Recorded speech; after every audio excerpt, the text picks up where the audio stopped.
ये बताइएगा डॉक्टर महरीन कि बहुत से लोग, अभी आपने पैनाडोल की बात की और ठीक है, हमें जब सर दर्द हो रहा है तो हम उसको ले लेते हैं और रिलीफ मिल जाता है। मैंने बहुत से लोग ऐसे देखे हैं जिनको पैनाडोल की आदत हो गई है, मतलब उन्होंने इतनी ओवरडोज की है कि अब उनको उस पैनाडोल के बगैर गुजारा नहीं है। और मैंने बहुत से ऐसे लोग देखे हैं जो रात को सोने से पहले कहते हैं कि हम 2 पैनाडोल लेते हैं और फिर उसके बाद हम सोते हैं, क्योंकि दिन भर काम बहुत ज़्यादा होता है तो थकावट बहुत ज़्यादा होती है, सुबह हम फ्रेश उठते हैं। और अब अगर वो नहीं लेते हैं तो फिर ऑब्वियसली उनसे उठा नहीं जा रहा होता, उनकी कंडीशन जो है वो बहुत ज़्यादा ख़राब हुई हुई होती है कि यार सुबह उठ के काम नहीं होता अनटिल अनलेस हम पैनाडोल लेकर ना सोएं।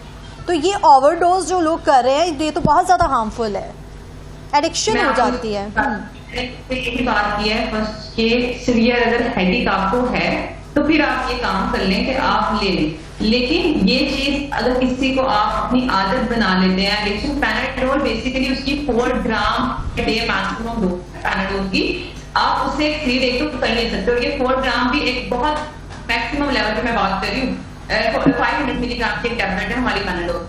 अभी और पैनाडोल यह कि अगर आप उसकी ओवरडोज कर दें तो वो लीवर टॉक्सिक है। Panadol is liver toxic, liver toxicity वो कर सकती है अगर आप उसकी ओवरडोज कर जाते हैं। और आप ये चीज नोट कीजिएगा, कोई भी पेशेंट ऐसा होगा जिसको हेपेटाइटिस होगा, लीवर का कोई इश्यू होगा, तो उसको पैनाडोल कभी भी एज अ पेन किलर नहीं सजेस्ट किया जाएगा। वो आइबुप्रोफेन ले रहा होगा, कोई और पेन किलर ले रहा होगा, क्योंकि पैनाडोल लीवर टॉक्सिसिटी करती है। तो ये उन सब लोगों के लिए जो अगर इसको आदत बना रहे हैं, उनको रूटीन का पार्ट बना रहे हैं, तो बिल्कुल ऐसा मत करें कि मैंने तब कंडीशन बताई है। महीने में अगर एक दफा आपके साथ ऐसा हुआ कि आपको बहुत ज्यादा हेडेक हो रहा है, मैं खुद बहुत ज्यादा हो गई मेडिसिन, मैं एक दफा चाय ले लेती हूँ या फिर इस तरह से सो जाती हूँ, रिलैक्स कर लेती हूँ, ठीक हो जाए।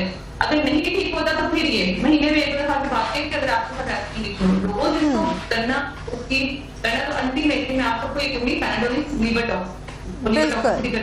बिल्कुल। इससे पहले भी हम पैनाडोल पर भी पूरा प्रोग्राम का एक सेगमेंट कर चुके हैं और उसमें भी हमने अवेयरनेस देने की कोशिश की है लोगों को, ताकि उनको इल्म हो सके कि हर चीज़ का हल पैनाडोल नहीं है। उसको लेना बेहतर है आपके लिए, लेकिन वो ऐसी कंडीशन में कि आपको कभी कभी आपको उसकी रिक्वायरमेंट हो रही है, आपकी जो है बहुत ज़्यादा थके हुए हैं या हेडेक बहुत सीवियर हो रहा है, तो चलें आप ऑफ एंड ऑन आप उसको ले सकते हैं। इट डजंट मीन कि आपने उसी पे रिलाई करना है और वो लेते रहना है। अच्छा, आपकी मौजूदगी में इस बात का भी हम फ़ायदा उठाना चाहूँगी, और वो लोग जो ये शिकायत कर रहे होते हैं कि ठीक है वो पैनाडोल वगैरह नहीं ले रहे हैं उस तरह से, लेकिन उनका सर दर्द जाता ही नहीं है। वो कहते हैं कि हम पता नहीं क्या मसला है हमारे साथ, क्या कंडीशन है कि सर दर्द तो ख़त्म होता ही नहीं है। बहुत ही कम ऐसे डेज होते हैं जिनमें हमें सर दर्द नहीं होता और हम बड़ा फ्रेश फील कर रहे होते हैं। अदरवाइज़ हमारे तमाम जो डेज़ हैं वो इस तरह से गुजर रहे होते हैं कि हमें सीवियर हेडेक रहता है या वैसे भी हमारा सर दर्द जो है वो रहता ही रहता है कंटिन्यूसली। तो वो किस चीज़ की प्रॉब्लम है? अच्छा, उसमें ना अंडरलाइन कॉज करना आइडेंटिफाई बहुत इंपॉर्टेंट है, क्योंकि सर दर्द की बहुत सी रीजन हो सकती है। आईसाइट होना एक रीजन है, मिग्रेन हो सकता है, आपकी कोई और ऐसी कंडीशन हो सकती है जिसकी वजह से आपको कॉन्टिन्यूस हेडेक है, आपका ब्लड प्रेशर हाई रह सकता है। तो ये अंडरलाइन कंडीशन जब तक हम आइडेंटिफाई नहीं करेंगे, हम उसको इस तरह ट्रीट करने का पर्पज है कि एक पाइप से पानी निकल रहा है बहुत प्रेशर से, आप आगे से उसको दबाई जा रहे हैं रादर देन कि आप पीछे से नलका बंद करें। ठीक है, वो वाली सिचुएशन है। अंडरलाइन कॉज को आइडेंटिफाई करना बहुत इंपॉर्टेंट है। उसके लिए पेशेंट मेडिकल स्पेशलिस्ट को कंसल्ट करे, उसको जाकर अपनी कंडीशन बताए, वो उस चीज को एनालिसिस करे पेशेंट का, फिर देखिए पेशेंट के रादर के आईसाइट का इशू है, पेशेंट का ब्लड प्रेशर कॉन्टिन्यूसली हाई है, पेशेंट को माइग्रेन है या कुछ ऐसी एंजाइटी कंडीशन है जिसकी वजह से कुछ ऐसा हो रहा है कि वो कॉन्टिन्यूसली स्ट्रेस ले रहा है और ये चीज फिक्स कर रही है। अंडरलाइन कॉज को आइडेंटिफाई करना वो कोई भी हो सकती है। ये मैंने आपको 3-4 मल्टीपल रीजन बताए हैं, इसमें से कुछ भी कोई हो सकती है, वो आइडेंटिफाई किया जाए, उसके अकॉर्डिंग ट्रीट किया जाए। मैं आपको ये बता रही हूँ कि इसको अगर कोई पेशेंट ले रहा है, पैनाडोल ले रहा है, कोई और पेन किलर ले रहा है और वो रोज इसको बेस बना रहा है कि रोज सर दर्द हो रहा है, तो वो अपने साथ ज्यादती कर रहा है बहुत ज्यादा। क्योंकि आप क्वांटिटी पेन किलर लेंगे, वो कोई आपका स्टमक अफेक्ट करेगी, कोई किडनी अफेक्ट करेगी, कोई लीवर अफेक्ट करेगा और अल्टीमेटली आप किसी लॉन्ग टर्म डैमेज की तरफ चले जाएंगे। तो इसलिए आप चीज को अंडरलाइन कॉज को आइडेंटिफाई कराएं और उसके अकॉर्डिंग ट्रीटमेंट दें और देन आप जो है ना वो सेट हो जाएंगे। बिल्कुल। अच्छा, सेल्फ मेडिकेशन किस तरह से वर्स्ट करता है जब हम मेडिकल कंडीशन से ऑलरेडी हम डील कर रहे होते हैं, एक ट्रीटमेंट हमारा जारी है और उसमें हम फिर खुद से ही अगर एक दफ़ा डॉक्टर ने रेकमेंड कर दिया और हमारे यहाँ ये भी बहुत बहुत बड़ा मसला है कि हम उस तरह से फाइनेंशियली जो है इतने ज़्यादा स्ट्रांग नहीं होते। एक बार हम डॉक्टर से कंसल्ट कर लेते हैं, डॉक्टर हमें सजेस्ट कर रहा है कि आपने ये डोज जो है 15 डेज़ के लिए लेनी है या 1 मंथ के लिए लेनी है, तो लोग 15 डेज़ लेकर तो उसके बाद अगेन डॉक्टर से कंसल्ट नहीं करते, वही मेडिसिन लेकर शुरू कर देते हैं खुद से लेना। तो फिर वो कितनी ज़्यादा नुकसानदायक है और एक ऐसी कंडीशन जिससे आप ऑलरेडी डील कर रहे हैं वो उसको कितनी हद तक वर्स्ट कर सकता है।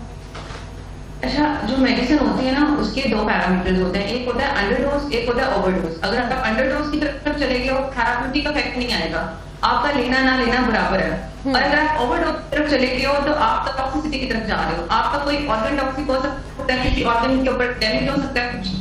अभी मेडिसिन का थेराप्यूटिक एक विंडो होता है, उसके अंदर रह के चीजें डील की जाती हैं, उसकी अकॉर्डिंग डोज दी जाती है ताकि इफेक्ट है।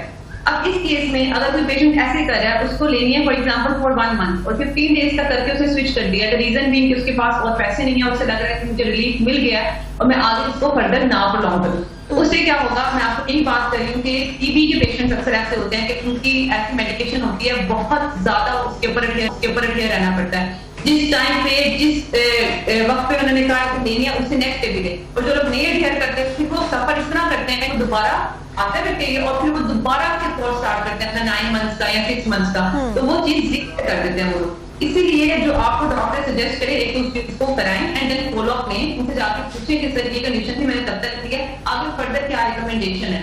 क्योंकि अगर आप खुद से करेंगे या फिर आप अपने डोज को बढ़ा भी देते हैं कि आपको लगता है कि ये चीज आपकी प्रेसिपिटेट करेंगे, मैं एक या 2 गोली करूं, तो वो आप उस चीज को ठीक करना नहीं कर पा रहे, बल्कि आप साथ 2-3 चीजों को डैमेज कर रहे हैं।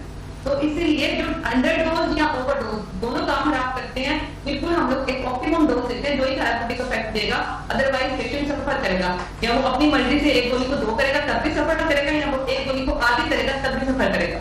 दोनों सूरतों में नुकसान है। बिल्कुल, दोनों सूरतों में नुकसान है। जी, अच्छा, ये जो मेडिकेशन है